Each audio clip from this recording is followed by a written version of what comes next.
Does it fancy it? It doesn't normally do that. Oh. Hi everyone, I'm Tom Wilson. Welcome back to the Northern Gamblers podcast. It's Champions Day weekend at Ascot with no less than 4 Group 1s on the card, so we'll be previewing that today. I'm joined as ever by James Dunkley. Hi Tom, I'm here in your house. Face to face for once. This will be fun. James, welcome. Hi everyone, how are you doing? Good.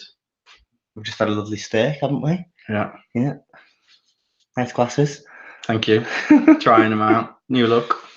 Do you like my pictures? Yeah, very nice. Bit of Teesside industrialness for you there. It's the chemical works at ICI Teesside. Jesus. So Champions Day, we're pretty much just going to do Champions Day at Ascot. We will start with the Champions Sprint Stakes Group 1 race over 6. That is still on the straight course, so it's still on heavy ground. Oh yeah, we should probably point out that the sprints and the mile races are still on the straight, which is heavy, and the 10 furlong plus races are on the in track, which is actually the hurdling track, which is nowhere near as heavy. I think it's probably be soft. It's good to soft. It's good to soft in places. There's a little bit of rain forecast, so it might turn soft, but it won't be anywhere near as testing as the other course. So we've got the champion sprint to start with a cool 330,000 to the winner. Advertise is currently heading the market at the moment at 7 to 2 or something like that. Something like that. You're looking at my screen and there's no market in there. I can get it up. I'm very keen to oppose Advertise at the front of the market on ground, from a ground perspective, by showcasing Progeny 3 from 52 on heavy ground. That's a win percentage of only 5%. They're actually minus 40 to level stakes at industry starting price. I think on the minus 2.52 against wins above expectation. So they do it really badly. And Fur Bellows, the dam of Advertise, she's 0 from 5 with 0 places on soft or heavy ground as well.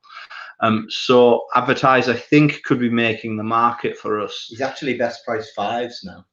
He's drifting. Someone's heard what I've said. Someone's looked into it. Yeah. So on the drift, so I thought Advertise was making the market. Still 5 or not? Yeah, still 5. Yeah, still 5. Yeah, using 5, 11 to 2. But I think we're getting a good betting proposition in the Sprint Cup. Talk a little bit about Hello Youmzain. I think he deserves his place at the front of the market. Of course, he won the sprint at Haydock last time out under similar ground conditions. Being by Kodiak out of Spasha, I think the conditions will definitely suit. However, I personally think there are better horses in this that have run to better figures. So I'm looking elsewhere. James, the champion sprint, who do you like? Yeah, it's interesting, obviously, with the ground being heavy. We could get some interesting results. And we got an interesting result in this race last year, actually, with Sons of Mali winning at, I think his SP was 28 to 1 or something, and he was definitely available bigger.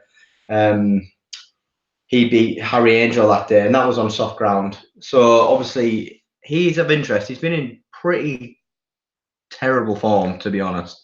He was 16th of 17 at Ascot. I think it was the Diamond Jubilee. It was the Diamond Jubilee. But that wasn't good to firm. His best performances have come on soft or heady. So I'm interested in him on the basis of his course form and the ground going soft. He was second in the Commonwealth Cup as well, but that was on good to firm. But if he comes back to life, he is of interest. It's by a sire that I don't really know, Panis. I don't know if you know much about Panis. No, quite. It might be Australian. I don't know. Well, but has had 3 winners on heavy ground or soft to heavy ground. 2 of them have come from Sons of Mali, and 1 is from a horse and a maiden in 2014. I forget the name of it. But, so it doesn't look like a sort of specialist sort of ground for the sire. But has done well on a very low sample size. Has done very well. Comes out actually on wins above expectations, strike rate, and actual versus expected market returns above all of the sires, but very small sample size. I think like Tom, I'd be looking to take on the head of the market. Don Juan Triumphant is a horse that absolutely loves these kind of conditions. The heavier, the better for him. He was third, I think, in this last year behind Sands of Mali. So obviously, he's not. He was, what was he, 2 1/4 lengths behind him, so he wasn't miles away. Another one who's been a sort of bit out of form as well this year, but did bounce back at Ascot on soft ground, but coming second to Kate Byron, who's also in the race. So it's just, if the ground is gone to that so much of an extreme that it brings him more into it. But he's a big price. We've got this Maker Challenge that's coming over from Ireland that's effectively just been winning all on soft ground in Ireland. It's kind of won 5 on the bounce or 6 on the bounce or something like that. He's won 6. He's won 5 out of his last 6. Yeah. So he's done really well. This is a massive step up. You've won a listed race. Yeah, it's a huge step up actually. And when you go into the form underneath some of these, he was rated 66 in April. Yeah. The form underneath some of these wins, a lot of these horses aren't coming out and running well or winning. Basically, he's beating absolute crap. I think I looked out of the last 60 runners that Maker Challenge has beaten, 2 horses have come out and won since, and 1 was off 74. Now it's one off 80 or above. So the form is crap. I think one that you're interested in slightly towards top of the market is One Master. I do like One Master. Yeah, I thought fairly unexposed on the ground. Won on soft ground in the maiden. You actually told me earlier on that won on soft ground in France as well. Yeah, the Fourier. Yeah. Over 7 though. Yeah, so decent in the conditions, decent speed figures as well. I think one of the course. Yeah, you were concerned about the step back from 7 to 6, weren't you? But I do like One Master. One Master's my threat to Sands of Mali. I mean, what the argument against the distance is, it's heavy ground, it's Ascot, it's a stiff 6. So, but I just think 6 furlongs to 7 furlongs, it is different because 6 furlongs is a proper sprint race, whereas 7 furlongs, I don't know. I just think there's a little bit of a difference there. If getting to selections, I would be interested in Sands of Mali coming. You've got to trust that he comes back to form, but the ground coming as heavy as it is, and him improving on that, improving on the track, and then I mean, there's 17 runners here. There's every chance some firms are going to go 5 places. Even Don Juan Triumphant, if you're getting 5 places, he's a decent price. I think he's like 28. He could be a shout. And then it also got Labrisa Breeze, who won this 2 years ago. Another soft ground lover. So I would stay away from the top of the market and have a go at something at a price. Again, he on soft ground at Newbury, this was over 7. He came second, but it's a sort of return to form behind Glorious Journey. It's not a bad horse. Yeah, he won this 2 years ago on soft, beating Tasley. I mean, this was a good race back then. It was Caravaggio in 3rd, Harry Angel in 4th. Again, Don Juan Triumphant was 8th, so he needs to improve. But the ground, that was on soft. This is on heavy. An extreme is a difference. Like, horses can handle soft, but heavy. And the same, it's the heaviest ground that the clerk of the course has ever seen at Ascot. So extremes make for extreme results. I like Sands of Mali, actually, same as James. So Sands of Mali actually has my best speed figure when adjusted based on ground conditions for all of these for the last 2 years. That speed figure comes from this race last year, where it was an incredible performance. Terribly disappointing this year, but if running to the same or a very similar level as last year, wins this, basically. So you're getting a bit of giving the price at 14s, is it still? He's available at 14s, yeah, 14s. So Coral, Betfair, Paddy Power, Sky. Yeah, look, so if Barty's got him back, he's been off for 100 days and was crap earlier in the season, maybe mitigating circumstances, but yeah, big chance, I think, Sands of Mali. He's been crap since Phoenix Thoroughbreds bought into him, to be honest. They bought into him at the end of the season, and he's come 6th, 3rd, and 16th. So it's a leap of faith, but these conditions should suit. Sands of Mali for both of us, basically. Long distance cup at 210, Group 2. I have to say I didn't go into it because when Strad is running, there's probably not much point. So yeah, we haven't really sort of tried to take him on this year. I think with the with the course being moved to the inner as well, with the better ground, you're playing into his hands really. Gosden also lines up Royal Line here, who's been improving, but again, his also would have preferred the softer going, and it's hard to build a case against Stradivarius.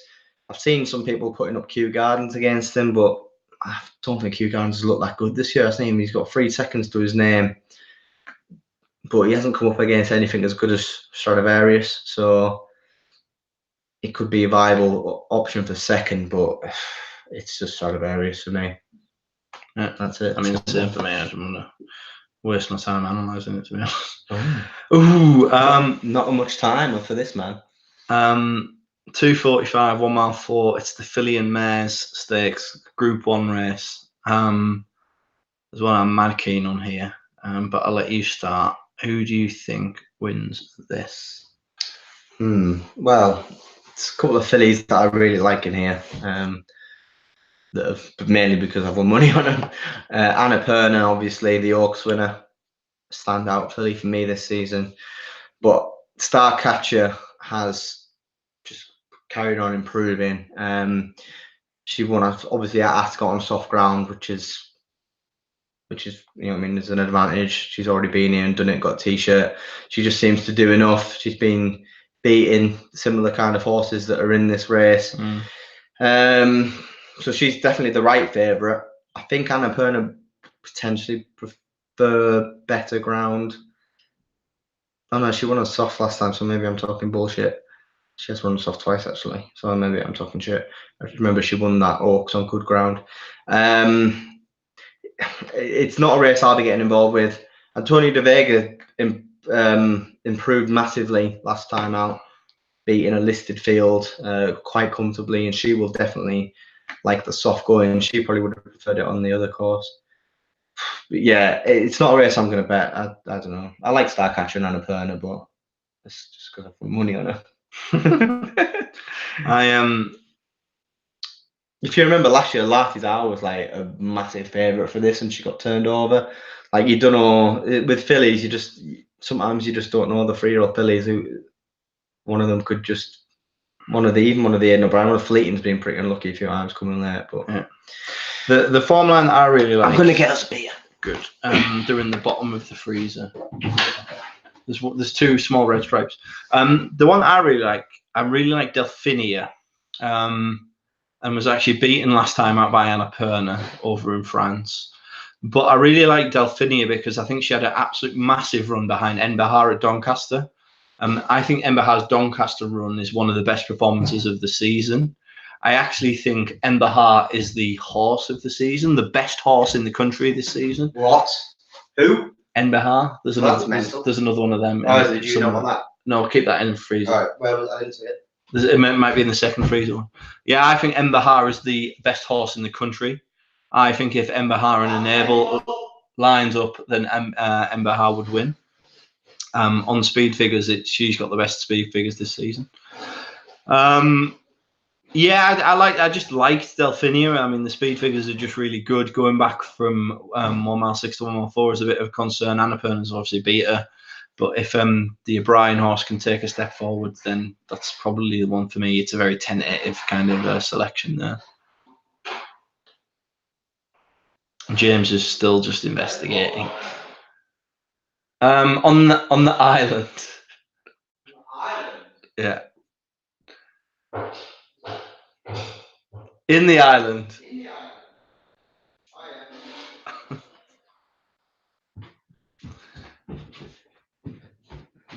You forgot the beers. Jesus.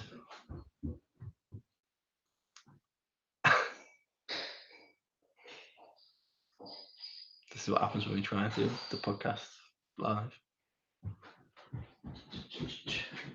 I could only just hear what you were saying, and I thought I'd say it while you're out the room. I mean, the best horse in the country. What? Yeah. Like, you're losing all credibility, right? I think I've already lost it. Your tips are shit, and you say best horse in the country. That's probably why my tips are shit.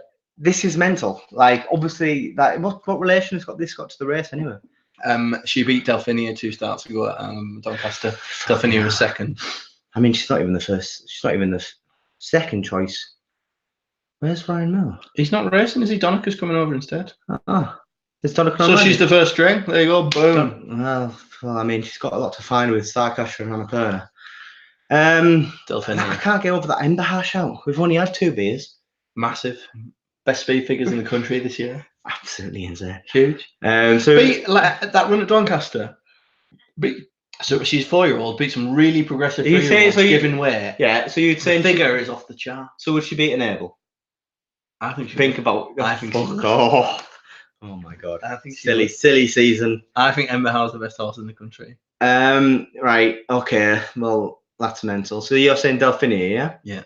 Because she was second behind the best horse in the country too. I'll stick with Starcatcher. I think Starcatcher. I think it would be between Starcatcher and Annapurna, personally. Yeah. Right. QE2. Thanks for that original selection. Thanks for saying Emma's the best horse in the country. I was waiting for that one. I knew I was going to say it, and I thought. Right. This is an interesting race, I think. 3:20, QE2 mile. Revenant is favourite. Comes over.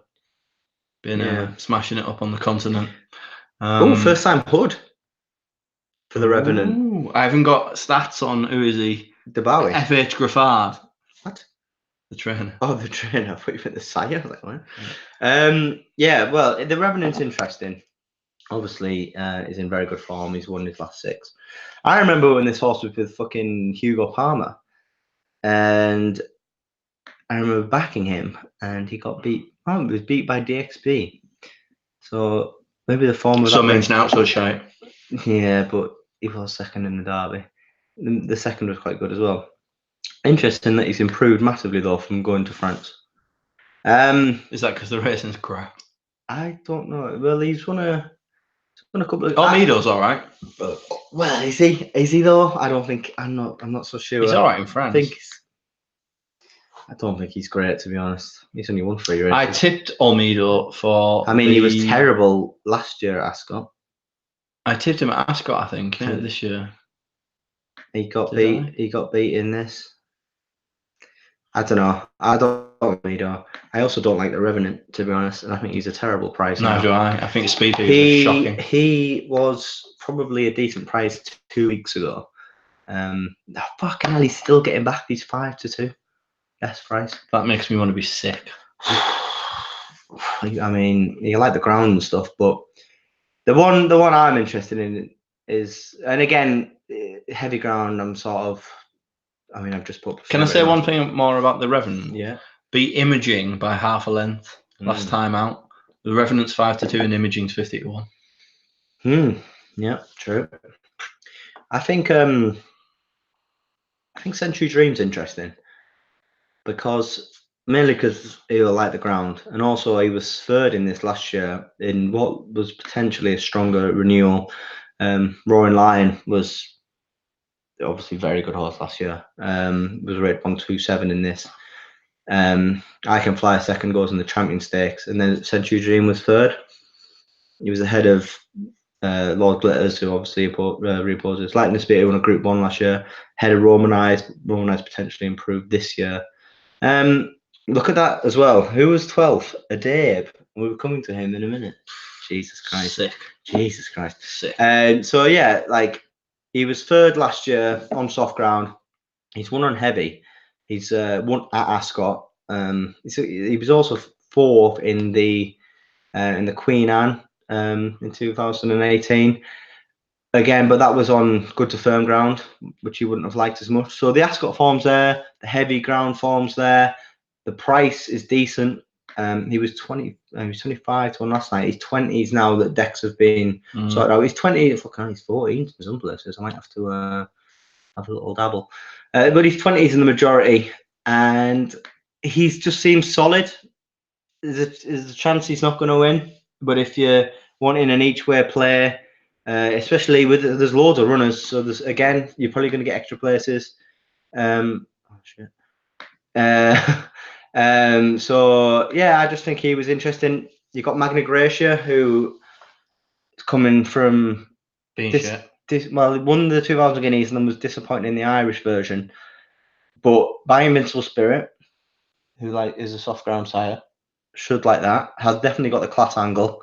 King of Comedy's having first time head cheekers on. Kingman have no idea if it helps. I don't think he's gonna. I don't know if he's gonna enjoy the heavy ground, to be honest. I think he was beat a red car on soft, which is not great.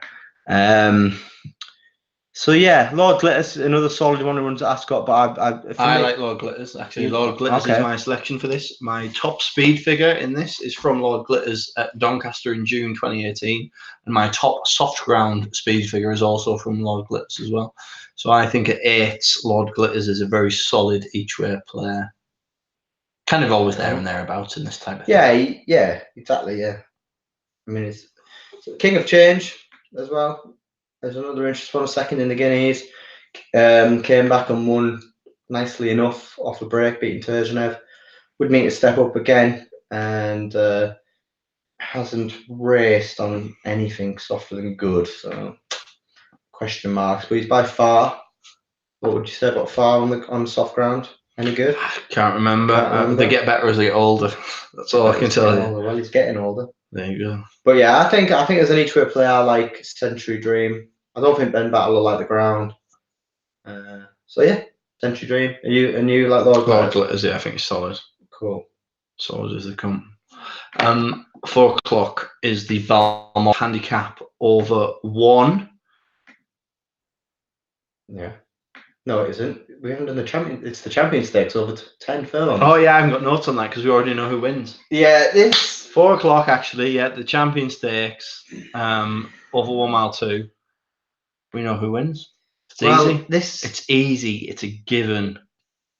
This was the Banco. It's really the losses from the Banco Forester team. Yeah, well, yeah, making them back. True. Yeah. I mean, Magical was 9-4 last night. Not anymore.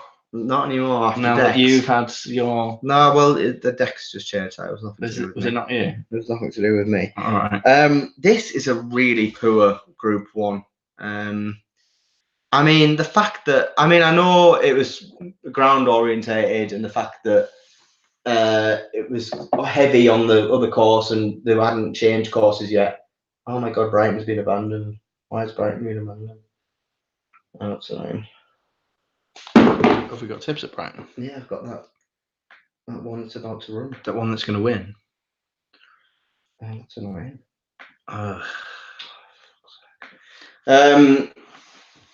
So where were we? Yeah, Dave early week was like 5-2 to win this. Yeah. Which, regardless of it being heavy ground, right, was just absolutely fucking mental.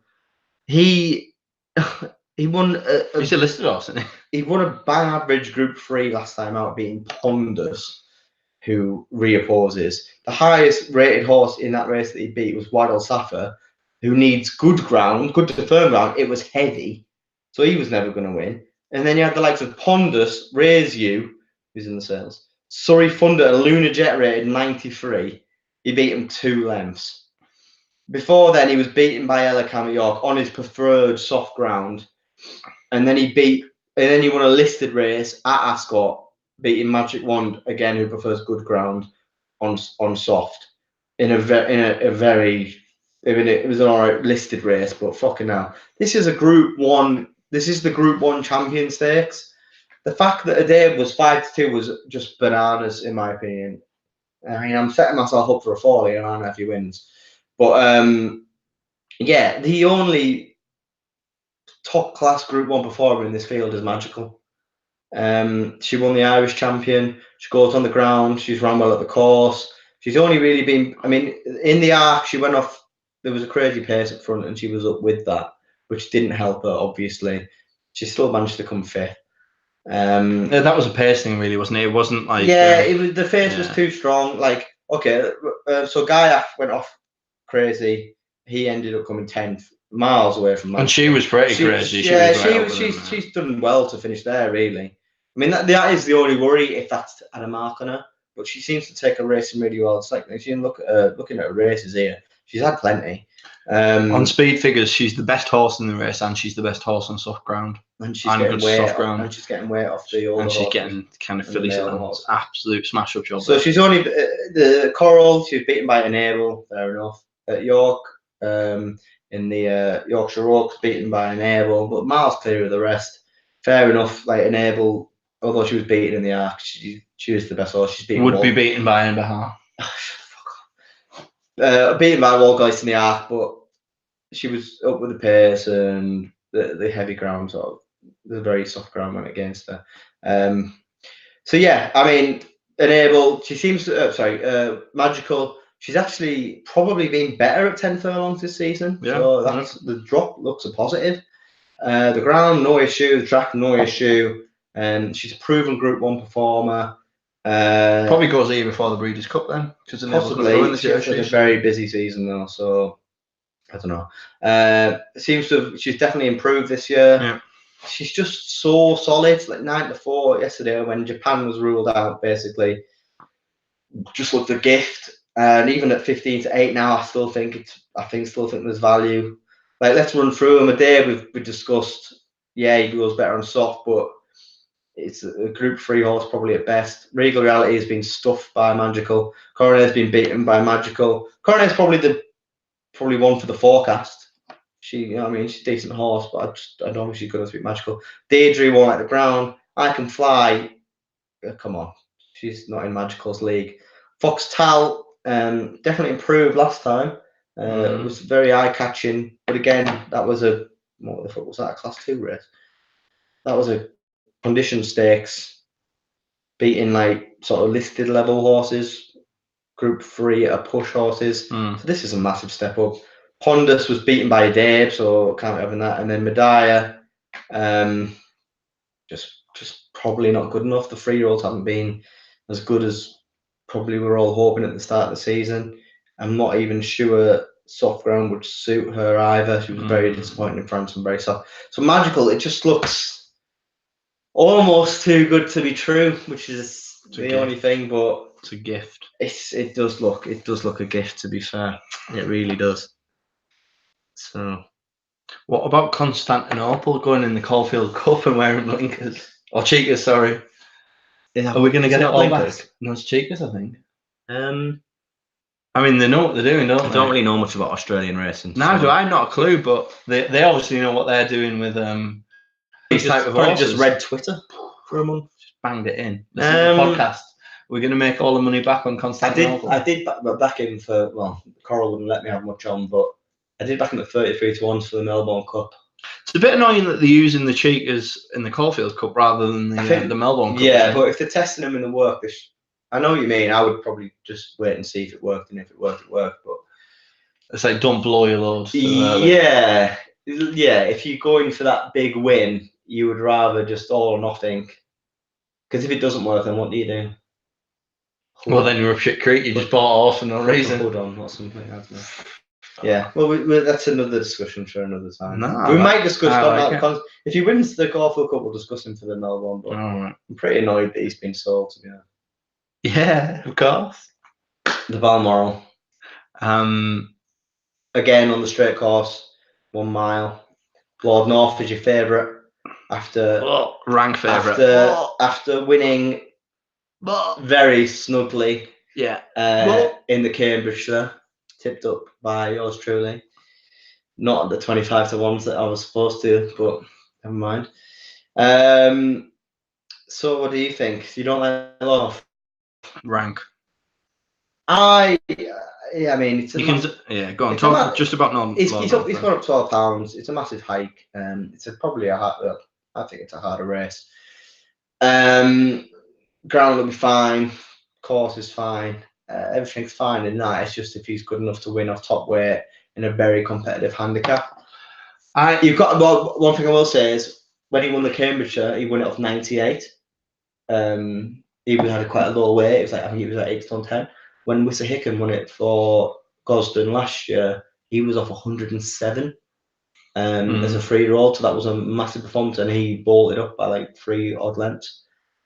And he's proven not to be. I mean, it's comparing apples and pears, whatever. But he's proven to be slightly disappointing. He was good on the all weather, but when he's come back on turf, he wasn't. People were saying he was a Group 1 horse, and he clearly isn't. Yeah. He's probably a Group 3 horse, and he still hasn't been winning. Do you know what I mean? So So Lord North is he's the sexy one. He's just smashed up at Cambridge Field. Like he won it pretty easily, even though it was only half a length or whatever. He did have a load in the tank. What I do is I take the speed figures and I try and project a handicap mark based on the speed figure, and he doesn't come out well. Basically, it just wasn't a good speed figure. Might have been loads left in the tank, like which there was. But so on what. But the thing is, though, he got the Gosden tax. He won by half a length and got 12 pounds. Explain what the Gosden tax is. The Gosden tax. I discussed this on another podcast. Horses with what is horse? Horse with better trainers. Horses with better trainers, and with nice pedigrees and nice profiles, seem to get hit with extra handicap tax. Yeah, they get a handicap tax. Horse tax. They get a horse tax for being good, basically, and being with the good trainers. Like the example I said a few weeks ago was Beatboxer. He won by, I think he won by like a fucking nose. By nose, got like £7. But he didn't win comfortably. He just won. He just got up. It's like Arabic Culture beating horse rated 77 by a short head and then gets put up a pound. What sort of a brutal bastard does that? That's different kettle of fish. But yeah, like he got £12 for half length victory. Yes. He looked comfortable on the line, and Frankie was probably taking the piss of it. But you can't handicap on potential. I think a fair rating. Well, I mean, you don't want a handicap on potential because that's your your bread. I mean winning potential. Like if it wins by, they I think you can smash Lord Norfolk last time because he just pissed in. Yeah, they can. Yeah, I think maybe 8 would have been fair. 8's fair. 12 is a bit excessive. 12's nearly a stone. Horse tax. He got that Gosden tax. But you know what I mean? He might just be a really good horse. Or he might not be, or he's probably £4 wrong on my calculation. So well, I tell you what, if he loses by a length, I'm probably right. I said he should have gone up 8. Whatever. But Lord Norfolk, I agree as well. Too short. We've had our win out of him. We're happy with that. If he wins this, he's a very good horse. He's probably a Group 2 horse. There's 2 I like here.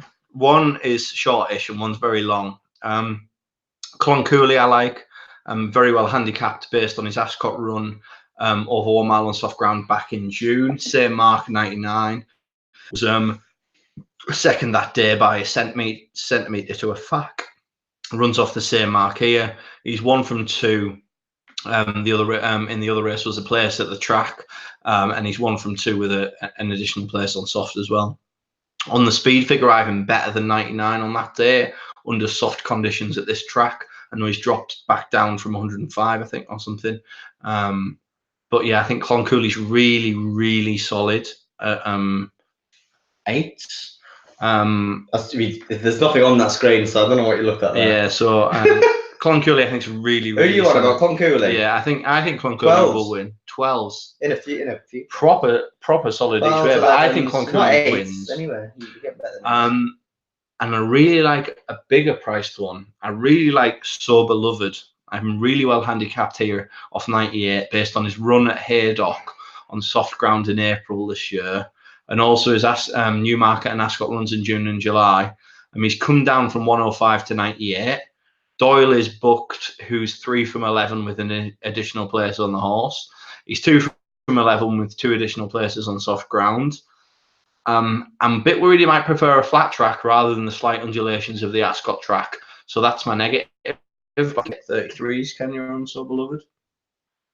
I think you can get 40s. 40s. Just on speed figures, comparative to handicap mark, I've got him really well handicapped, and I think he's going to run a really massive race. You know, I've had this source up a couple of times recently, and he just doesn't. He's not doing it for me. I think he's just too old. Yeah, I like him. I'm not sure about the heavy ground either, but whatever. He's done well on soft. Big figures on soft. I've tipped one in this. Kick On for Gosden. A horse with proven group form. 3-year-old with group form. Won the Group 3 at Salisbury last time out, coming off a 56-day break. The Sovereign Stakes, beating Accidental Agent, who's a Group 1 winner.